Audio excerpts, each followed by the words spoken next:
আমি এই যাত্রা করে আক্ষেপ করছি।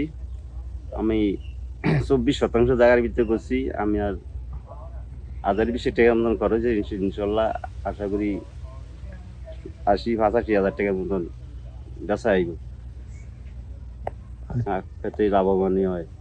তো 8 মাসের ভিতরে ইনশাল্লাহ বেচা কিনে খেতে হয়। আখের ফসল আমাকে দেশে ভালোই হয়, কিন্তু বেহারি ফসল আইয়ে দেশে আইয়া বিক্রি হয় ভালোই। ফসলের দিক এবার উন্নত মানের দিকে আছে, বুঝলেন? প্রতি বছরটা একরকম যায় না, তো এই বছর লাভের ভিতরেই আছি ইনশাল্লাহ। আল্লাহর এই একটা 11 মাসে হয়, 11 মাস, 11 মাসের সময় বিক্রি হয়, বুঝলেন? 10 হইতে 11 মাসের সময় বিক্রি হয়। এই এই 10 মাসে এটার ভিতরে সন দিতেই হয়, আপনি দিতে হয়। আমি এই ফার্স্ট আখ চাষ করছি। মোটামুটি আলহামদুলিল্লাহ আমার ভালো ফসল হয়েছে।